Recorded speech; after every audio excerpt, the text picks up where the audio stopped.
ओम नमो भगवते वासुदेवाय। ओम नमो भगवते वासुदेवाय। ओम नमो भगवते वासुदेवाय। ओम अज्ञानतिमिरान्धस्य ज्ञानाञ्जनशलाकया चक्षुरुन्मिलितं येन तस्मै श्रीगुरुवे नमः। श्रीचैतन्यमनोभीष्टं स्थापितं येन भूतले स्वयं रूप कदा मह्यं ददाति स्वपदान्तिकं वन्देऽहं श्रीगुरुं श्रीयुतपदकमलं श्रीगुरुं वैष्णवांश्च श्रीरूपं साग्रजातं सगणरघुनाथान्वितं तं सजीवं साद्वैतं सावधूतं परिजनसहितं कृष्णचैतन्यदेवं श्रीराधाकृष्णपादान् सगणललिता शिवशाखान्वितंश्च। हे कृष्णा करुणा सिन्धु दीनबन्धो जगत्पते गोपेश गोपिका कान्द राधाकान्द नमोस्तुते। तप्त काञ्चन गौराङ्गी राधे वृन्दावनेश्वरी क्षभानुसुते देवी प्रणमामि हरिप्रिये। वाञ्छाकल्पतरुभ्यश्च कृपा सिन्धुभ्येव च पतितानां पावनेभ्यो वैष्णवेभ्यो नमो नमः। नमः ओं विष्णुपादाय कृष्णपृष्ठाय भूतले श्रीमते भक्तिवेदान्त स्वामिनिधि नामिने नमस्ते सारस्वते देवे गौरवाणि प्रचारिणे निर्विशेष शून्यवादी पाश्चात्य देशतारिणे। जय श्री कृष्ण चैतन्य प्रभु नित्यानंद श्री अद्वैत गदाधर श्रीवासादि गौर भक्त वृंद। हरे कृष्ण कृष्ण कृष्ण हरे हरे हरे राम राम राम हरे हरे। गुरुवे गौरचंद्राय राधिकाय तदालये कृष्णाय कृष्ण भक्ताय तद्भक्ताय नमो नमः। हरे कृष्ण हरि ओम तत्सत। ഭഗവത്ഗീത ആസ് ഇറ്റ് ഈസ് അധ്യായം 10 ആൻഡ് 10ാമത്തെ ശ്ലോകം. ഈ ശ്ലോകം നമ്മൾ ലാസ്റ്റ് ടൈം എടുത്തില്ലല്ലോ, ലാസ്റ്റ് വീക്കില് ഇല്ല. ലാസ്റ്റ് 9 എടുത്തത് അല്ല, ലാസ്റ്റ് 10 10 എടുത്ത്.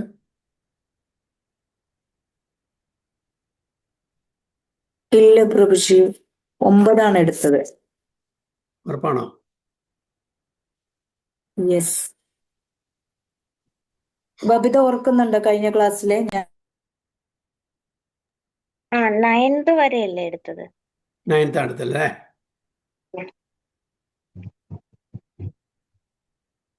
അല്ല, 10 എഴുതിയിരിക്കുന്നേ.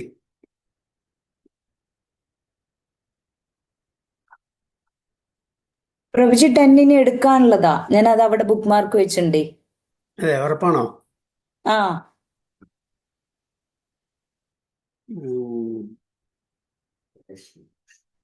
ഇല്ല, ഇതെടുത്തിട്ടുണ്ട്. 10 ആണ്. എടുത്തതാണോ പ്രഭുജി? ഇനി 11 ആണ്. 11 എടുക്കേണ്ടത്. അതെ, ഓക്കെ ഓക്കെ സോറി. എനിക്ക് ഓർമ്മയുണ്ട്. അതായത് 10 10 നമ്മൾ പറഞ്ഞ ഓർമ്മയുണ്ട്. ഓക്കെ, അധ്യായം 10 ശ്ലോക 11. തേഷാം ഏവാനുകമ്പാർത്ഥം അഹം അജ്ഞാനജം തമഃ നാശയാമ്യാത്മഭാവസ്തു ജ്ഞാനദീപേന ഭാസ്വത. തേഷാം ഏവാനുകമ്പാർത്ഥം അഹം അജ്ഞാനജം തമഃ നാശയാമ്യാത്മഭാവസ്തു ജ്ഞാനദീപേന ഭാസ്വത. കെ രൂപേശ്വരി മാതാജി. ഹരേ കൃഷ്ണ പ്രഭുജി. തേഷാം ഏവാനുകമ്പാർത്ഥം അഹം അജ്ഞാനജം തമഃ നാശയാമ്യാത്മഭാവസ്തോ ജ്ഞാനദീപേന ഭാസ്വത. പാർവതി മാതാജി. തേഷാമേവാനുകമ്പാർത്ഥം അഹം അജ്ഞാനജം തമഃ നാശയാമ്യാത്മഭാവസ്തോ ജ്ഞാനദീപേന ഭാസ്വതഃ. ഹരി ബോൾ. ബബിത മാതാജി. ഹരേ കൃഷ്ണ. തേഷാം ഏവാനുകമ്പാർത്ഥം അഹം അജ്ഞാനജം തമഃ നാശയാം ആത്മഭാവസ്തോ ജ്ഞാനദീപേന ഭാവസ്വത. ഹരി ബോൾ. അർച്ചന മാതാജി. ഹരേ കൃഷ്ണ. ദേശാദേവാനുകമ്പാർത്ഥം അഹം അജ്ഞാനജം തമാ നാശയമ്മി ആത്മഭാവാസ്തോ ജ്ഞാനദീപേന ഭാസ്വത. ഓക്കെ, അതിന്റെ ട്രാൻസ്ലേഷൻ മലയാളത്തിൽ വായിക്കുന്നു. ഹരേ കൃഷ്ണ പ്രഭുജി. അവരിൽ സവിശേഷ അനുകമ്പയോടെ ഞാൻ ഹൃദയസ്ഥനായിട്ട് ജ്ഞാനദീപം കൊണ്ട് അവരുടെ അജ്ഞാനജന്യമായ തമസിനെ അകറ്റുന്നു. Okay, Hari Bol. To show them special mercy, I, dwelling in their hearts, destroy with the shining lamp of knowledge the darkness born of ignorance. ഇതിന്റെ മുമ്പത്തെ ശ്ലോകം എന്തായിരുന്നു? 10:10. ഭജതാം പ്രീതിപൂർവകം തേഷാം സതതേ ഉത്ഥാനം. പ്രീതിപൂർവം ഭജിക്കുന്നവര് അപ്പൊ അവരുടെ അവർക്ക് മനസ്സിലാക്കാനുള്ള ബുദ്ധി ഞാൻ തരാം. സ്പെഷ്യൽ കരുണ. ഓക്കെ, എന്നെ പ്രീതിപൂർവം സദാസമയം ആരാണോ ആരാധിക്കുന്നത് അവർക്ക് ടു ഷോ ദം. അപ്പൊ ആരാണോ ഭഗവാൻ ശ്രീകൃഷ്ണനെ പ്രീതിപൂർവകം സദാസമയത്തും ആരാധിക്കുന്നത്, പൂജിക്കുന്നത്, അവർക്ക് കരുണ കാണിക്കാൻ വേണ്ടിയിട്ട് എന്ത് ചെയ്യുന്നു? I dwelling in their hearts, അവരുടെ ഹൃദയത്തിൽ ഇരുന്നു കൊണ്ട് destroy with the shining lamp of knowledge. Okay, ജ്ഞാനദ്വീപേന. ഓക്കെ, അതായത് എവിടെ വെളിച്ചമുണ്ടോ അവിടെ ഇരുട്ടുണ്ടാവില്ല. ഓക്കെ, എവിടെ അറിവുണ്ടോ അവിടെ എന്താണ്? അജ്ഞത ഉണ്ടായിരിക്കില്ല. എവിടെ ഭഗവാനുണ്ടോ അവിടെ മായ ഉണ്ടായിരിക്കില്ല. So destroy with the shining lamp of knowledge the darkness born of ignorance. അപ്പോൾ നമ്മുടെ ഓം അജ്ഞാനതിമ്രാന്തസ്യ ജ്ഞാനാഞ്ജനശലാകയ ചക്ഷുരുന്മിലതമ്മേന തസ്മൈ ശ്രീ ഗുരുവേ നമഃ. അല്ലേ? ഗുരു അതും തന്നെയാണ്. ഗുരും അതന്നെ ചെയ്യണത്. നമ്മളുടെ ആ അന്ധകാരത്തെ മാറ്റിയിട്ട് വെളിച്ചത്തിലേക്ക് കൊണ്ടിരുന്നു. ജ്ഞാനദീപേന ഭാസ്വത, അറിവിന്റെ വെളിച്ചം തരുന്നു. അപ്പോൾ നമ്മുടെ അറിവില്ലായ്മ കിട്ടുന്നു. അതായത് ഇവിടെ ഭഗവാൻ തന്നെ പറയുന്നത് to show them special mercy, I, dwelling in their hearts, destroy with the shining lamp of knowledge the darkness born of ignorance. അപ്പൊ ഈ അന്ധകാരം എന്താണ്? ഇഗ്നോറൻസ്, അവിദ്യകാരാണ്. അപ്പൊ ആർക്കാണ് ഈ അവിദ്യ നീക്കി കൊടുക്കുന്നത്? ആരാണോ ഭഗവാനെ സദാസമയം പ്രീതിപൂർവകം സേവിക്കുന്നത് അവരുടെ അവിദ്യ മാറ്റി കൊടുക്കും.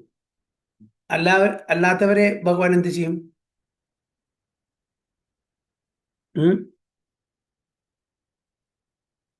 ഭഗവാനെ ഉപാസിക്കാത്ത ആൾക്കാരെ മായയ്ക്ക് വിട്ടുകൊടുക്കും. ഭഗവാന്റെ എക്സ്റ്റേണൽ എനർജിക്ക് വിട്ടുകൊടുക്കും. അല്ലെ? മഹാത്മാനസ്തു മാം ഭാർത്ത ദേവീം പ്രകൃതിമാശ്രിത ഭജന്തി അനന്യ മനസ്സു ജ്ഞാത്വാ ഭൂതാദിം അവ്യയം. മഹാത്മാക്കളെ ആൾക്കാരെ, ഇവരെല്ലാം മഹാത്മാക്കളാണ്. കാരണം വെച്ചാൽ ഭക്തന്മാരാണ്. പൂർണ്ണമായിട്ടും ഭഗവാനെ ശരണം പ്രാപിച്ച ആൾക്കാർ മഹാത്മാക്കളാണ്. ഇപ്പൊ എന്താ? മഹാത്മാനസ്തു മാം ഭാർത്ത ദേവീം പ്രകൃതിമാശ്രിത. അവര് ഏത് പ്രകൃതിയിലാണ് വരുന്നത്? ദേവീം പ്രകൃതി, ഭഗവാന്റെ ദിവ്യ പ്രകൃതിയിലാണ്, ഡിവൈൻ എനർജിയിലാണ് വരുന്നത്. അപ്പൊ ഡിവൈൻ എനർജി എന്ന് പറഞ്ഞാൽ ഇന്റേണൽ എനർജിയിലാണ് വരുന്നത്. നമ്മളെല്ലാവരും സാധാരണ ജീവാത്മാക്കള് എക്സ്റ്റേണൽ എനർജി വരുമോ അതോ ഇന്റേണൽ എനർജി വരുമോ? ജീവാത്മാക്കൾ എന്തിനാ വരിക?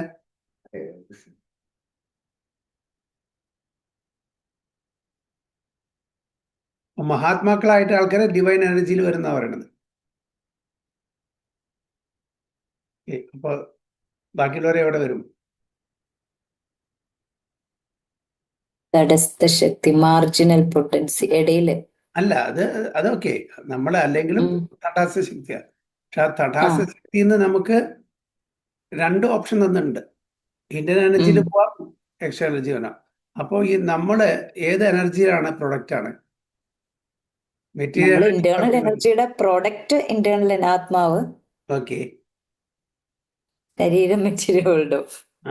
അപ്പൊ അതായത് നമ്മള് എല്ലാവരും തഥാർത്ഥ ശക്തി ആണെങ്കിലും കൂടിയും നമ്മൾ ആരുടെ അംശമാണ്?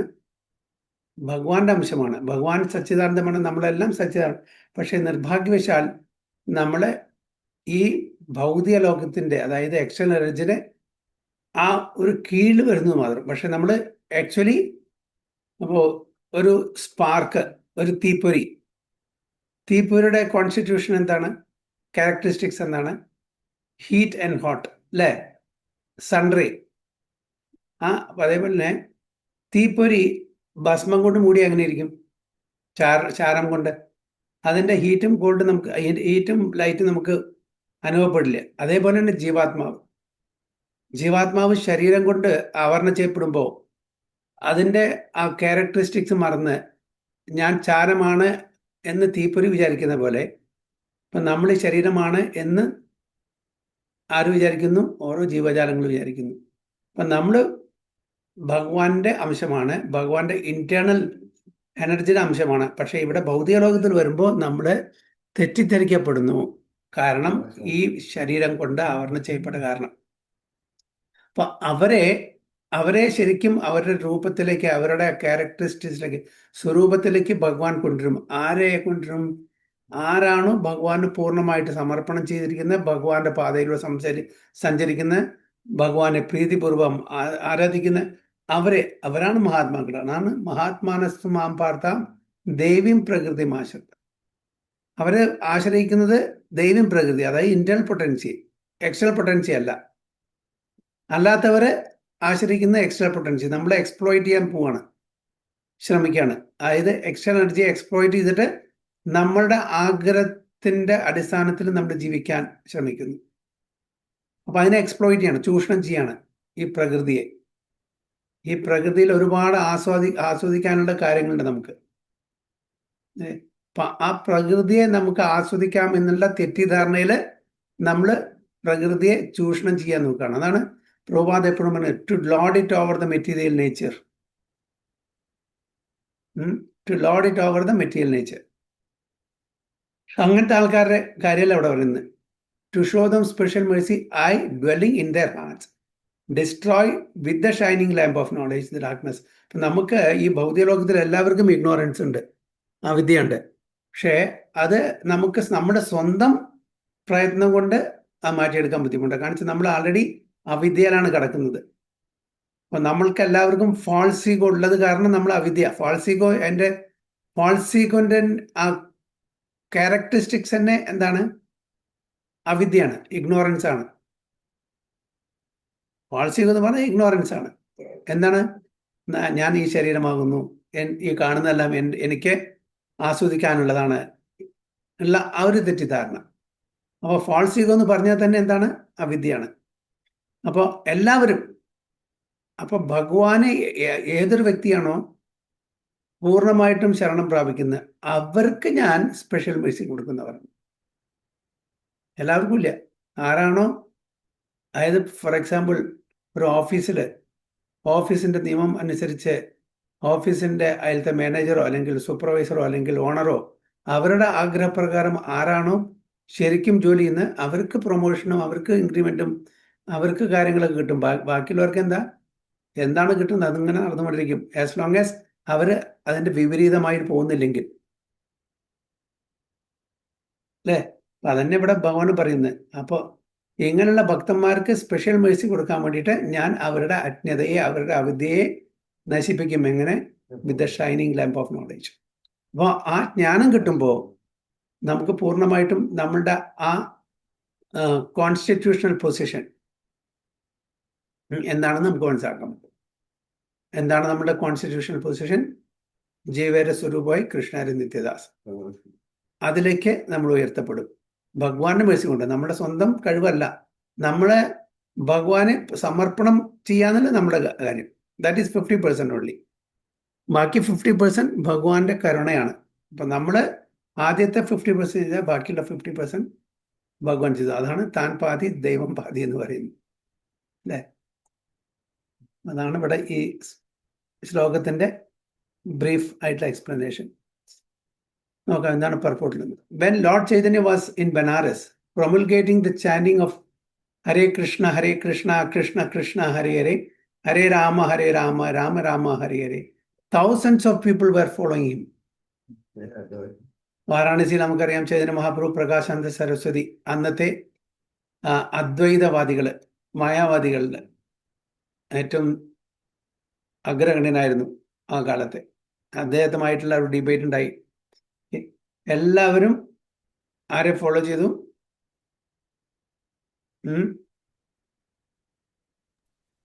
അവസാനം ചൈതന്യ മഹാപ്രഭുവിന്. കാരണം വെച്ചാൽ ഇവർ രണ്ടുപേരും ആ തർക്കം, വാദം കഴിഞ്ഞ ശേഷം മനസ്സിലായി ചൈതന്യ മഹാപ്രഭു സാധാരണ ഒരു സന്യാസിയല്ല, സ്വയം ഭഗവാൻ തന്നെയാണ്. ഇപ്പൊ Prakashananda Saraswati, a very influential and learned scholar in Banaras at that time, derided Lord Chaitanya for being the sentimentalist. അതായത് ആദ്യം ഈ സംവാദത്തിന് മുമ്പേ അദ്ദേഹം വിചാരിച്ചു ചൈതന്യ മഹാപ്രഭു എപ്പോഴും ഹരേ കൃഷ്ണ മഹാമന്ത്രം ചെല്ലാണ്. അപ്പോൾ ഒരു സെന്റിമെന്റലിസ്റ്റ്, സാധാരണ സന്യാസികള് വേദങ്ങളും ഉപനിഷത്തുകളും പഠിക്കണം. അതാണ് സന്യാസിമാരുടെ ലക്ഷണം, എസ്പെഷ്യലി മായാവത സന്യാസിമാരുടെ. വൈഷ്ണവ സന്യാസിമാരല്ല, അവരുടെ കാര്യം എന്ന് പറഞ്ഞാൽ അവർക്ക് വേദങ്ങളും ഉപനിഷത്തും പഠിക്കുക. ഓക്കെ, അപ്പോൾ അത് ചെയ്യാത്തത് കൊണ്ട്, വെറും ഹരിനാമം മാത്രം ചെല്ലുന്നതുകൊണ്ട് അവർ പറഞ്ഞു ഇദ്ദേഹം ഒരു സെന്റിമെന്റലിസ്റ്റ് ആണ്. Sometimes Mayavadi philosophers criticize the devotees because they think that most of the devotees are in the darkness of ignorance and are philosophically naive sentimentalists. അപ്പോൾ ഇപ്പോഴും മായാവത ഫിലോസഫീസ് വരയ്ക്കുന്ന ഇവരൊന്നും ശാസ്ത്രത്തില്, അതായത് എസ്പെഷ്യലി വേദങ്ങളിലും ഉപനിഷത്തുകളിലും നിപുണന്മാരല്ല. അതുകൊണ്ട് അവരെ ഡിവോട്ടീസിനെ, ഭഗവാന്റെ ഭക്തന്മാരെ ചിലപ്പോൾ ക്രിട്ടിസൈസ് ചെയ്യാറുണ്ട്. ഇപ്പോഴും അവർ ഡാർക്ക്നെസ് ഓഫ് ഇഗ്നോറൻസിലാണെന്ന് അവർ വിചാരിക്കുന്നു. Actually, that is not the fact. പ്രഭാത പറയുന്നു അത് സത്യമല്ല. There are very, very learned scholars who have put forward the philosophy devotion.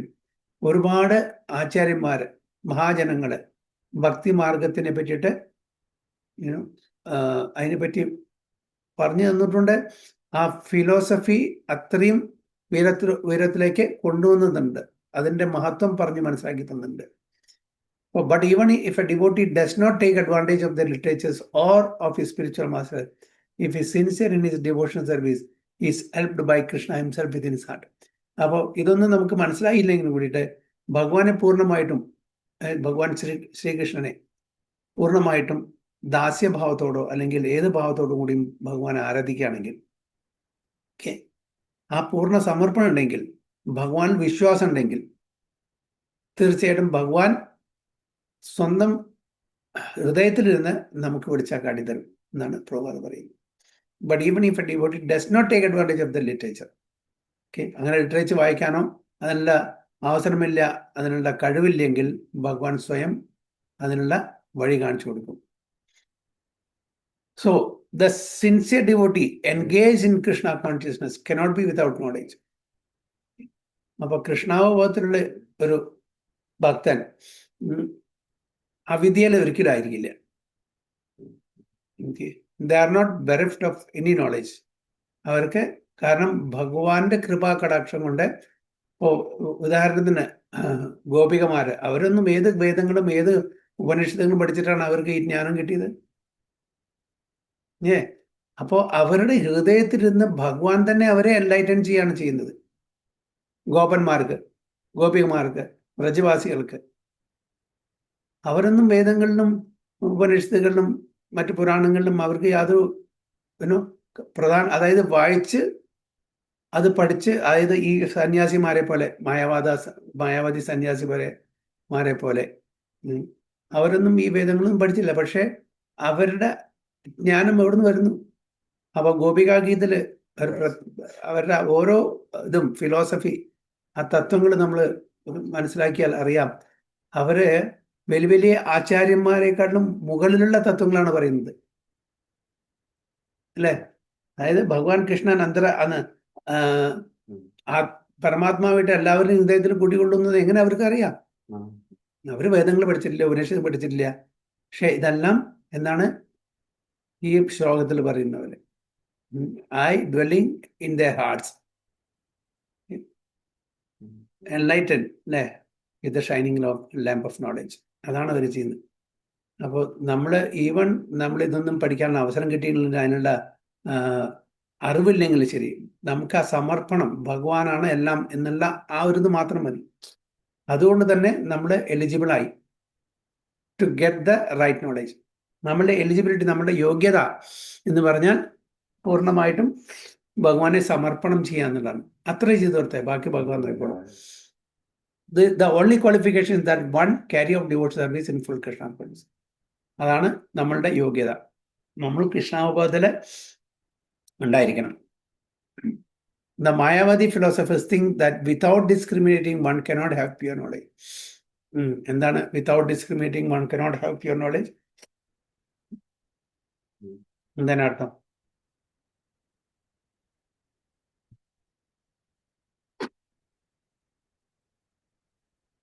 Mayavadi philosophers think that without discriminating one cannot have pure knowledge.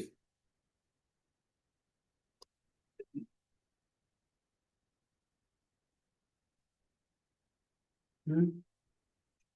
എന്നാണ് മലയാളത്തിൽ എഴുതിയിരിക്കുന്നത്?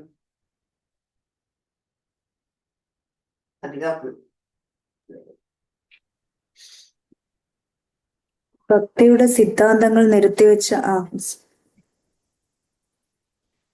ഇത് വായിച്ചോ പ്രഭുജി? എനിക്ക് ഇംഗ്ലീഷ് ഞാൻ ശ്രദ്ധിച്ചില്ല. ഫസ്റ്റ് പാരഗ്രാഫ് അല്ലേ? അല്ല, ഫസ്റ്റ് പാരഗ്രാഫ് കഴിഞ്ഞു. അല്ല, സെക്കൻഡ്. നിരപേക്ഷ തത്വത്തെ, പരമതത്വത്തെ, പരമദിവ്യോത്തം പുരുഷനെ ഊഹാപോഹങ്ങൾ കൊണ്ട് മനസ്സിലാക്കാനാവില്ലെന്ന്. മലയാളം ചെറിയ വ്യത്യാസം. The Mayavadi philosophers.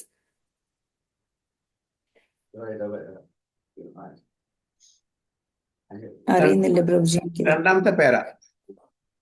രണ്ടാമത്തെ പാരതിൽ ഇങ്ങനെയാ തുടങ്ങുന്നത്. അതിൽ ഫസ്റ്റ് ഇതാണോ? മാനസിക പ്രയത്നം കൊണ്ട് മാത്രം ഭഗവാനെ കുറിച്ച് അറിയാനോ അദ്ദേഹത്തെ പ്രാപിക്കാനോ സാധിക്കുകയില്ല. അത്രയും മാച്ച് ചെയ്യുന്നില്ല. അത് ഞാൻ നോക്കുന്നത് ഫസ്റ്റ് പാരഗ്രാഫ് ആണ്.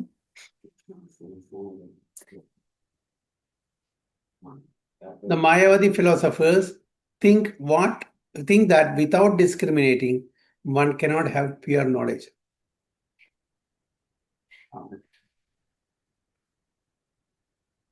ഇതിലിങ്ങനെ ഫസ്റ്റ് പാരഗ്രാഫിൽ ഏത് വിധത്തിലും കൃഷ്ണാവബോധം ലഭിച്ച നിർവ്യാജ ഭക്തന് ജ്ഞാനം ലഭിക്കാതെ വരില്ല. തികഞ്ഞ കൃഷ്ണാവബോധത്തോടെ ഭക്തിയുത സേവനത്തിൽ ഏർപ്പെടുക എന്നതാണ് ഏകയോഗ്യത. വിവേചന ബുദ്ധി ഉപയോഗിക്കാതെ ശുദ്ധജ്ഞാനാണ് ആധുനിക തത്വശാസ്ത്രികൾ കരുതുന്നത്. അതന്നെ ആദ്യം പറഞ്ഞു തന്നെ അതിൻ്റെത്. ആദ്യം ഇത് ഫസ്റ്റ് പാരഗ്രാഫ് മലയാളത്തില്. ഫസ്റ്റ് പാരഗ്രാഫ് അത് അങ്ങോട്ടും ഇങ്ങോട്ടും മാറി. കണ്ടിന്യൂസ് കൊടുത്തിരിക്കണം ഇത് ഒരു പാരഗ്രാഫായിട്ട്. ശരി, ഓക്കെ. അപ്പോൾ എന്താണ് Mayawati philosophy? Think that without discriminating one cannot have pure. അതായത് വേദങ്ങളും ഉപനിഷത്തുകളൊക്കെ പഠിച്ച് അതിനെ ഡിസ്ക്രിമിനേറ്റ് ചെയ്യണം, അതിനെ സ്പെക്കുലേറ്റ് ചെയ്യണം, അതിനെ ഡിബേറ്റ് ചെയ്തിട്ട് അതല്ല ഇതല്ല, നോട്ട് ദിസ് നോട്ട് ദാറ്റ്, അങ്ങനെയുള്ള ഒരു ഇതാണ് പറയുന്നത്. അപ്പൊ അല്ലാണ്ട് ഈ സംവാദമില്ലാതെ അല്ലെങ്കിൽ തർക്കമില്ലാതെ അവർക്ക് ആ ശുദ്ധഭക്തി കിട്ടില്ല, അശുദ്ധമായിട്ടുള്ള പ്യുവർ നോളജ് കിട്ടില്ല, അറിവ് കിട്ടില്ല എന്ന് പറയുന്നത്. ഇവിടെ എന്താണ് നമ്മൾ എന്താ ചെയ്യുന്നത്? അതായത് ചുരുക്കത്തിൽ റിസർച്ച് ചെയ്യണം, സ്പെക്കുലേറ്റ് ചെയ്യണം, എക്സ്പെരിമെന്റ് ചെയ്യണം, അല്ലെ? നമ്മൾ സാധാരണ നമ്മളുടെ ആ ഒരു മോഡ് എന്താണ്? മായാവത സന്യാസികളുടെ മോഡ് എന്ന് പറഞ്ഞാൽ അസെൻഡിങ് ഓർഡറാണ്, ഡിവോട്ടീസിന്റെ ഡിസെൻഡിങ് ഓർഡറാണ്. നമ്മൾ യാതൊരു തർക്കത്തിനുമില്ല, വാദത്തിനുമില്ല, സംവാദത്തിനുമില്ല. We accept as it is. എന്താണോ സ്ക്രിപ്ചറിൽ പറയുന്നത്, എന്താണോ ആചാര്യന്മാർ പറയുന്നത്, അതിനെ സ്വീകരിക്കുക. ഇവിടെ ഡിബേറ്റിന്റെ ഒരു ആവശ്യമില്ല, ഡിസ്ക്രിമിനേഷൻ ചെയ്യേണ്ട ഒരു ആവശ്യമില്ല. ഏത് ശരി ഏത് തെറ്റ് ഒന്ന് നമ്മൾ അറിയേണ്ട ആവശ്യമില്ല. നമ്മൾ ശ്രുതി സ്മൃതി പുരാണാദി ഇതെല്ലാം നമ്മൾ അതിൻ്റെതായിട്ടുള്ള ഫേസ് വാല്യൂക്ക് എടുക്കുന്നു. നമ്മുടെ ആചാര്യന്മാരെ എന്താണോ കമന്ററി പറഞ്ഞിരിക്കുന്നത് അത് നമ്മൾ സ്വീകരിക്കുന്നു. അതിനെ നമ്മൾ തർക്ക വിഷയമാക്കുന്നില്ല. ഡിവോട്ടികൾ മറ്റൊരു വേദങ്ങളിലും അതേപോലെ ഉപനിഷത്തും ഇതെല്ലാം വായിച്ച് പഠിച്ച് സംവാദം, തർക്കം, എന്നിട്ട് ഓരോരുത്തരും ഓരോ അഭിപ്രായം പറഞ്ഞ് അതിൽ സമർത്ഥിക്കും. ഇത് ശരി, അത് ശരി. അങ്ങനെ അവര് അസെൻഡിങ് ഓർഡറിലാണ് പോകുന്നത്. അവരുടെ സ്വന്തം കഴിവുകൊണ്ട്, ബുദ്ധി കൊണ്ട് അവര് അതിനെ അനലൈസ് ചെയ്തിട്ട് എക്സ്പെരിമെന്റ് ചെയ്ത് റിസർച്ച് ചെയ്ത് അവർ കണ്ടുപിടിക്കുന്നു തത്വത്തെ. പക്ഷെ നേരെ മറിച്ച് നമ്മളുടെ എന്താണ്, നമുക്ക് തല പൊളിക്കേണ്ട ഒരു ആവശ്യമില്ല. ഡിസെൻഡിങ് ഓർഡറാണ്. അവരോണ് നമ്മൾ അക്സെപ്റ്റ് ചെയ്യുന്നു. ആചാര്യന്മാര്, ഗുരു, സാധു, ശാസ്ത്ര അവരെന്താണ് പറയുന്നത് നമ്മളത് അക്സെപ്റ്റ് ചെയ്യുന്നു. അതിൽ തർക്കിക്കേണ്ട ആവശ്യമില്ല. കാരണം നമുക്ക് കിട്ടുന്ന ഈ ജ്ഞാനം ഓഥന്റിക് ആയിട്ട് പരമ്പരാഗതമായിട്ട് ഗുരു ശിഷ്യ പരമ്പരയിൽ കൂടെ നമുക്ക് കിട്ടുന്നതാണ്, അല്ലേ? അപ്പൊ അവിടെ നമ്മൾ എന്തിനാ തർക്കിക്കേണ്ട ആവശ്യം? ഗുരു പറയാണ് this is the truth, accept it. കാരണം വെച്ചാൽ ആ ഗുരു തൻ്റെ ഗുരു ആണ് ആ ജ്ഞാനം കിട്ടുന്നത്. ആ ഗുരുവിനെ തൻ്റെ ഗുരു. അങ്ങനെ ഇത് എവിടുന്നാ വരുന്നത്? ഭഗവാൻ കൃഷ്ണൻ തന്നെ വരുന്നത്. അപ്പൊ അവിടെ നമുക്ക് യാതൊരു വാഗ്വാദത്തിന്റെ സംവാദത്തിന്റെ ഒരു ആവശ്യം വരുന്നില്ല. ഒന്ന് അസെൻഡിങ് ഓർഡറാണ്, ഒന്ന് ഡിസെൻഡിങ് ഓർഡറാണ്. രാമാനുജാചാര്യര് പറയുന്ന പോലെ പ്രഭാത എപ്പോഴും കോട്ട് ചെയ്യാറുണ്ട്, monkey way of thing or കാറ്റ് വേ ഓഫ് തിങ്. കുരങ്ങന്റെ വഴി, അതേപോലെ പൂച്ച തൻ്റെ പൂച്ചക്കുട്ടി എങ്ങനെയാണ് കൊണ്ടുവന്ന ഒരു സ്ഥലത്ത് നിന്ന് മറ്റു സ്ഥലത്തേക്ക്, അമ്മ പൂച്ച മുകളിൽ കടിച്ച് വായുകൊണ്ട് കടിച്ചിട്ട് ഒരു സ്ഥലത്ത് നിന്ന്, അതിന് വല്ല എഫേർട്ടുണ്ടോ? ഒന്നുമില്ല, സമ്മതിച്ചു കൊടുത്താൽ മാത്രം മതി. ഒന്നും ഒരാളെയും ഒന്നും ഭയക്കേണ്ട, വളരെ കെയർഫുള്ളി ഒരു സ്ഥലത്ത് നിന്ന് മറ്റേ സ്ഥലത്തേക്ക് കൊണ്ടുപോകും പേടിക്കാണ്ട്. നേരെ മറിച്ച് കുരങ്ങൻ എന്താണ്? കുരങ്ങന്റെ കുട്ടി സ്വന്തം അമ്മയെ അല്ലെങ്കിൽ അച്ഛനെ കൂട്ടിപ്പിടിക്കണം, കയ്യിൽ നിന്ന് ഗ്രിപ്പ് കിട്ടിയാൽ പോയി അല്ലേ? ഇവിടെ പൂജയ്ക്ക് ഒരു പേടിയില്ല. തൻ്റെ അമ്മ അല്ലെങ്കിൽ അച്ഛൻ ആരാണെങ്കിലും ശരി, അതിനെ ഒരു സ്ഥലത്ത് നിന്ന് മറ്റേ സ്ഥലത്തേക്ക് വളരെ സുരക്ഷിതമായിട്ട് എത്തിക്കും, അനുവദിച്ചു കൊടുത്താൽ മതി. ഇവിടെ കുട്ടിയുടെ ബലാണ്. അതേപോലെ മായാവാദ ഫിലോസഫി പറഞ്ഞാൽ അവരുടെ സ്വന്തം കഴിവാണ്. ഡിവോട്ടീസ് പറഞ്ഞാൽ എന്താണ്? നമ്മൾ ജസ്റ്റ് അനുസരിച്ചാൽ മതി. നമ്മുടെ പരമ്പര, നമ്മുടെ സമ്പ്രദായം, നമ്മളുടെ ഗുരു സാധു ശാസ്ത്രത്തിന് നമുക്ക് തല പോയിക്കേണ്ട ഒരു ആവശ്യമില്ല. അതാണ് എൻ്റെ അർത്ഥം. For them, this answer is given by the Supreme Lord. Those who are engaged in pure devotional service, even though they be without sufficient education and even without sufficient knowledge of the Vedic principles, still helped by the Supreme Lord as stated in this verse. അപ്പോൾ അവർക്ക് ശരിക്കുള്ള ഒരു qualification, education ഇല്ലെങ്കിലും കൂടിയിട്ട് ഭഗവാൻ അവരെ സഹായിക്കുന്നു. അതാണ് വ്യത്യാസം. സ്വന്തം ബലത്തിലല്ല അവര് ആശ്രയിക്കുകയാണ്. ആശ്രയിക്കുമ്പോൾ ഭൗതിക ലോകത്തിൽ അങ്ങനെയല്ല. ഭൗതിക ലോകം ആധ്യാത്മിക ലോകം തമ്മിൽ വ്യത്യാസമുണ്ട്. ഓക്കെ, ഭൗതിക ലോകത്തിൽ നമ്മളിപ്പോൾ ഒരു ഓഫീസിൽ ജോലി ചെയ്യാണ്, അല്ലെങ്കിൽ വീട്ടിൽ പറയാ, അച്ഛനും അമ്മയും എന്ത് പറയണം? You should be independent, you should be on your own legs. ഒരാളും ഡിപ്പെൻഡ് ചെയ്യാൻ പാടില്ല. യു ഷുഡ് ബി ഇൻഡിപെൻഡന്റ്, ഒരാളും ഡിപ്പെൻഡ് ചെയ്യാൻ പാടില്ല അല്ലേ? എല്ലാം സ്വന്തം ചെയ്യണം, അതിനുള്ള കഴിവ് വേണം. ഏതൊരു സാഹചര്യത്തിനും ഏതൊരു പരിസ്ഥിതിയും നമ്മൾ അതിനെ ഹാൻഡിൽ ചെയ്യാനുള്ള കഴിവ് നിങ്ങൾ ആർജിച്ചെടുക്കണം. അതല്ലേ പറയുക. then only you can come up in your what you call academic career or work career, ഏത് വേണമെങ്കിലും. അതിൽ വേണമെങ്കിൽ സ്വന്തമായിട്ട് ഫൈറ്റ് ചെയ്യണം. You should stand on your own legs. പക്ഷെ ഡിവോഷണൽ ലെവലിൽ എങ്ങനെ പറയാ? Total surrender to Krishna, you will take care of it. നമ്മൾ ഡിപ്പെൻഡ് ചെയ്യണം എന്നാ പറയുക, ആശ്രയിക്കണം എന്നാ പറയുക അല്ലേ? ഭക്തിയില് നമ്മൾ ഭഗവാനെ ആശ്രയിക്കുക വേണ്ടത്. അവിടെ ഇൻഡിപെൻഡന്റ് ആവുകയല്ല ചെയ്യുന്നത്. അവിടെ ഇൻഡിപെൻഡന്റ് ആവാൻ പാടില്ല. ഭൗതിക തലത്തിൽ അങ്ങനെയാണ്. നമ്മൾ ഇൻഡിപെൻഡന്റ് ആവണം, എന്നാൽ മാത്രമേ നമുക്ക് ഉയരാൻ പറ്റുള്ളൂ. എന്നാൽ മാത്രമേ നമുക്ക് ഏറ്റവും പിനാക്കിൾ അവിടെ എത്താൻ പറ്റുള്ളൂ. ഭക്തിയിലെ സമർപ്പണം, ആശ്രയം. ആരാശ്രയിക്കണം? ഭഗവാൻ ആശ്രയിക്കണം. അതാണ് വ്യത്യാസം. Even though they be without sufficient education and even without sufficient knowledge of the Vedic principles are still helped by the Supreme Lord as stated in this verse. അപ്പൊ നമ്മുടെ യോഗ്യത എന്ന് പറഞ്ഞാൽ നമ്മുടെ സമർപ്പണമാണ്. അതുണ്ടെങ്കിൽ ഭഗവാൻ നമ്മളെ സഹായിക്കും. അതില്ലെങ്കിൽ പിന്നെ ഭഗവാൻ ആർക്ക് വിട്ടുകൊടുക്കും? മായയ്ക്ക് വിട്ടുകൊടുക്കും, external എനർജിക്ക് വിട്ടുകൊടുക്കും. The Lord tells Arjuna that basically there is no possibility of understanding supreme truth, the absolute truth, the supreme personality of Godhead. Simply by speculating for the supreme truth is so great that it is not possible to understand him or to achieve him simply by making a mental effort. Mayavada philosophy അനുസരിച്ചിട്ട് Mayavadis speculate ചെയ്തിട്ട് ഭഗവാനെ മനസ്സിലാക്കാൻ ശ്രമിക്കുന്നു. അത് സാധ്യമല്ല എന്നാണ് ഇവിടെ പറയുന്നത്. സിംപ്ലി ബൈ സ്പെക്കുലേറ്റിംഗ്, അത് ഭഗവാൻ പരമസത്യത്തെ മനസ്സിലാക്കാൻ പറ്റില്ല.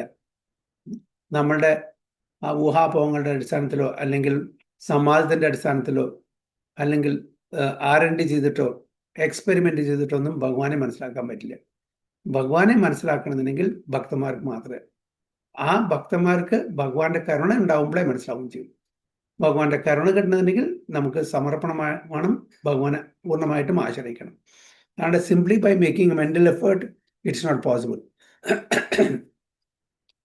Man can go on speculating for several millions of years.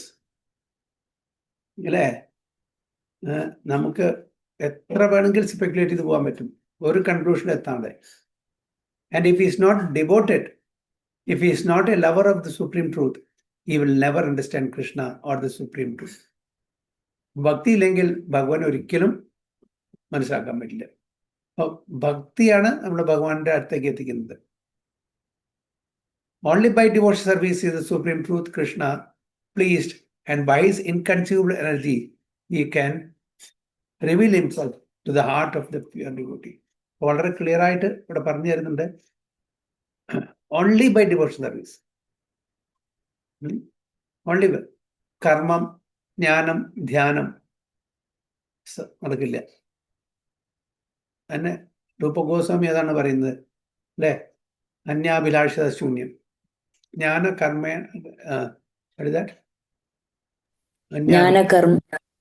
അന്യാഭിലാഷിത ശൂന്യം കർമാദി അനാവൃതം ആനുകൂല്യേന കൃഷ്ണാന് ശീലനം. ഭക്തി, ഉത്തമ ഭക്തി പറഞ്ഞാൽ ജ്ഞാന കർമാദി അനാവൃതം, അന്യാഭിലാഷ, അതായത് ഒരു അതർ തോട്ട്സും അതർ ഡിസൈസും പാടില്ല, എക്സെപ്റ്റ് സേവിങ് സുപ്രീം ലോർഡ്. ജ്ഞാന കർമ്മ ആദി.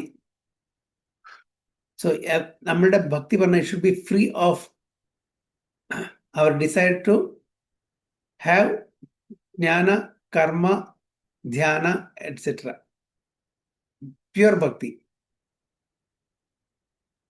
അതെന്താണ്? ആനുകൂല്യാന കൃഷ്ണാനുശീലനം, ഫേവറബിൾ ടു കൃഷ്ണാസ് ഇതായിരിക്കണം.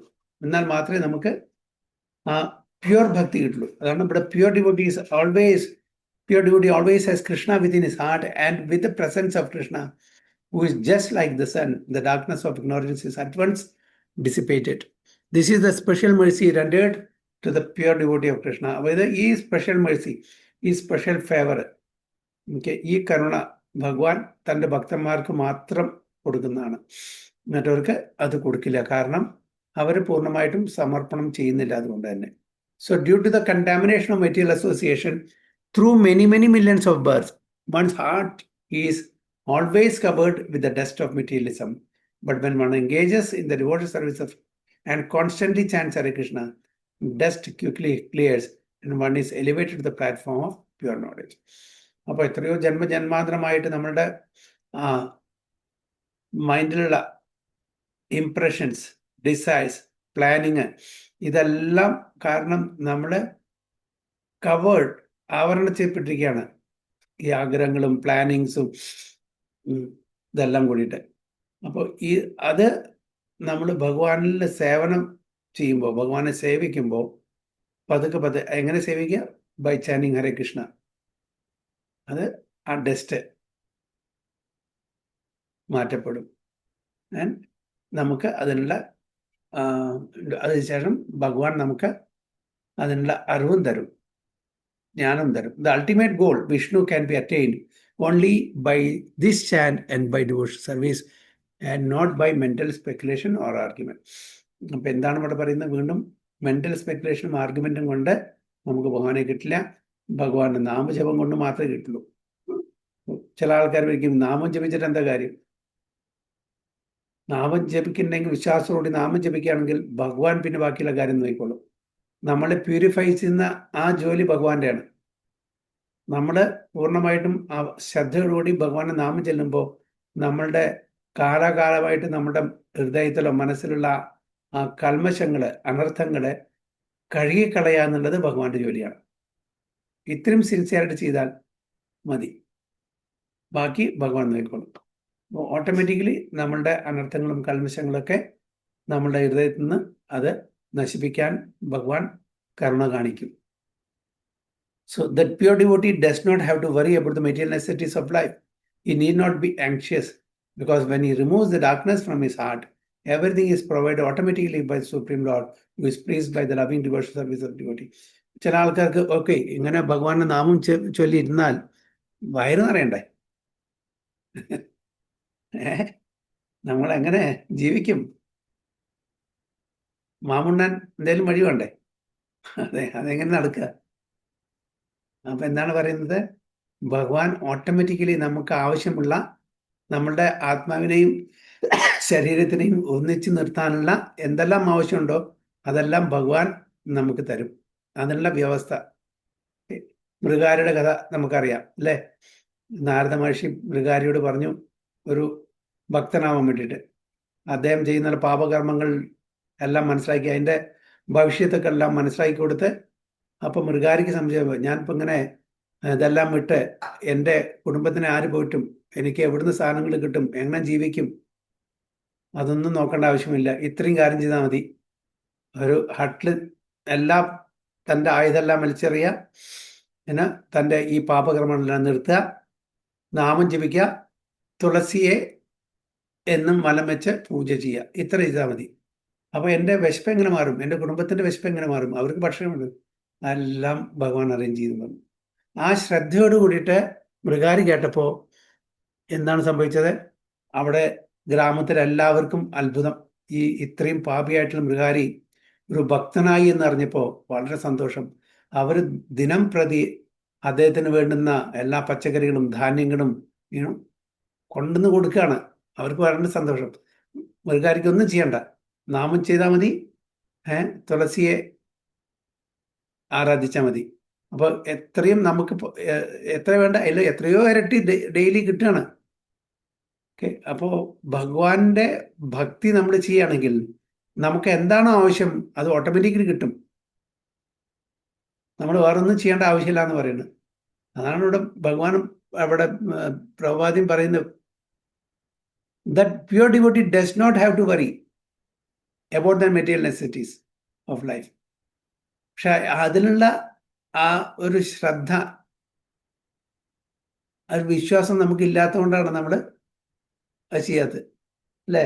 ഞാനിപ്പോൾ ഇതെല്ലാം ജോലിയൊക്കെ വിട്ട് എറിഞ്ഞ് പോയാൽ എന്നെ ആര് സംരക്ഷിക്കും? നാട്ടുകാരെന്ത് പറയും?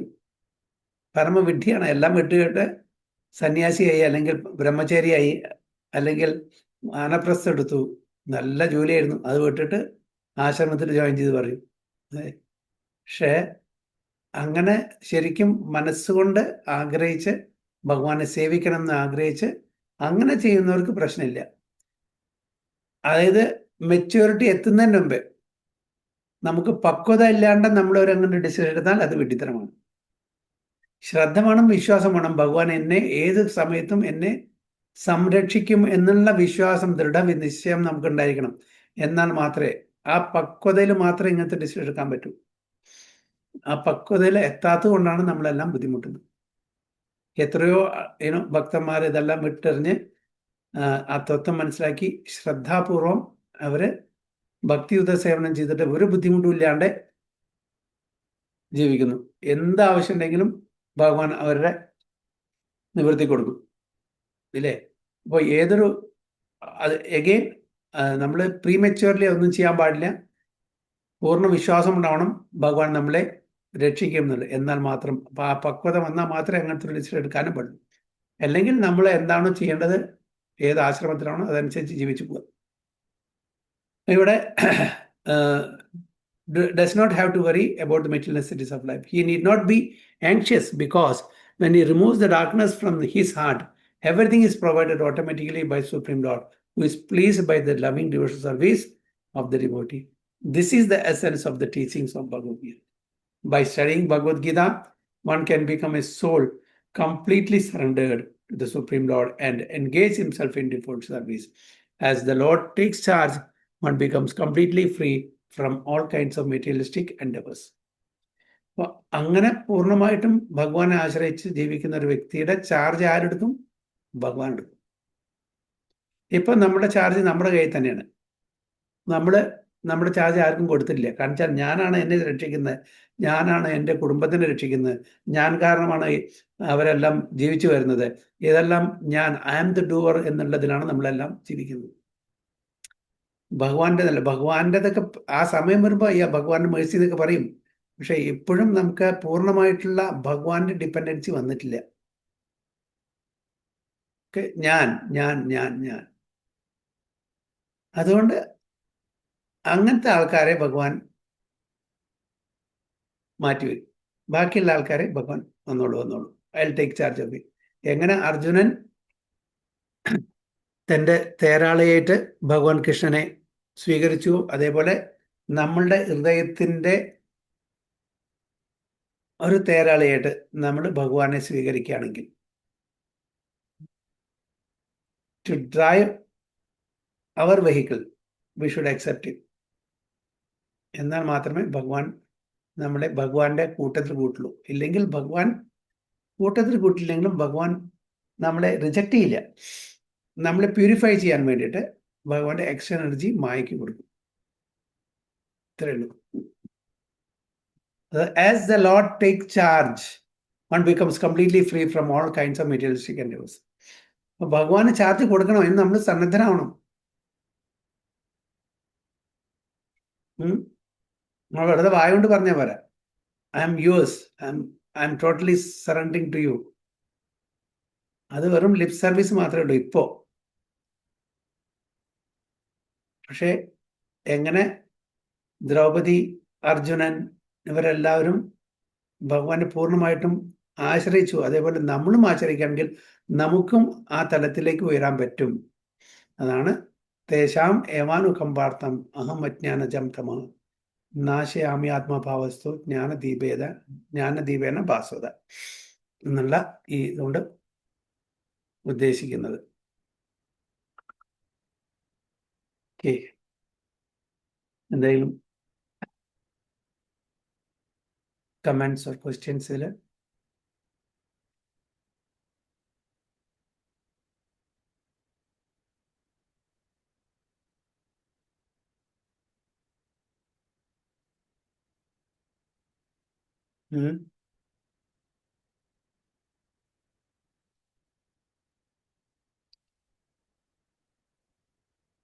സിമ്പിളായിട്ട് തോന്നുന്നു നമുക്ക് ശ്ലോകമൊക്കെ, പക്ഷേ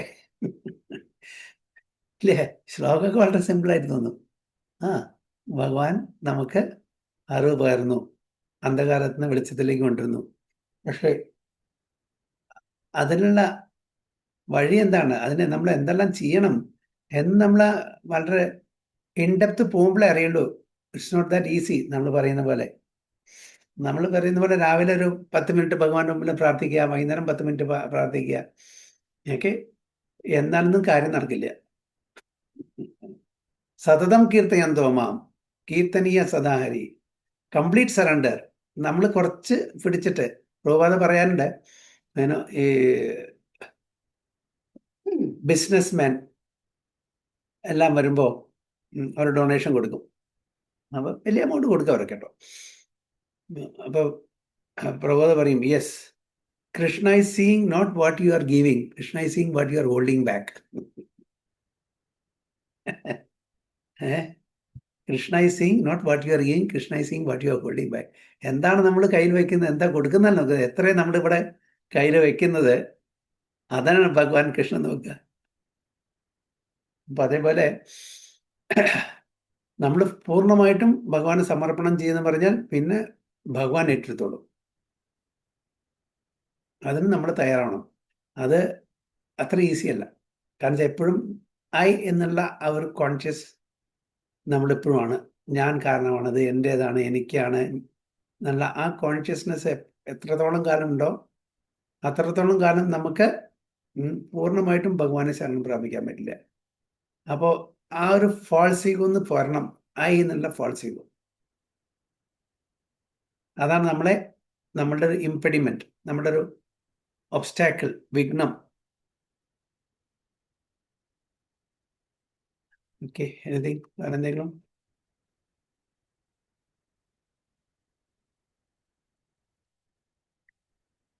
പന്ത്രണ്ട് 13 വലുതാണല്ലോ. രണ്ട് ശ്ലോകമുണ്ട് അല്ലേ? ഓ, അർജുനമായ പരം ബ്രഹ്മ പരം ധാമ പവിത്രം ഭവൻ, ഇത് 2 ശ്ലോകമാണ്. ഓക്കെ, അപ്പോൾ നമുക്ക് ഇവിടെ നിർത്താം. 5-10 മിനിറ്റ് കൂടെ ഉള്ളൂ. നമുക്ക് വിൽ ഡിസ്കസ് ഫർദർ ഇതിനെ പറ്റിയിട്ടുണ്ട്. 10-11 ഇപ്പം ഇന്ന് ചെയ്തത്. വാഞ്ചാകൽപതരൂപേശ കൃപാസിന്ധുഭ്യവച പതിതാനാം പാവനേഭ്യോ വൈഷ്ണവേഭ്യോ നമോ നമഃ. അനന്തകോടി വൈഷ്ണവതി की जय, श्रील प्रभुपाद की जय, गुरु महाराज की जय, गो प्रेमानंद। ओके, हरे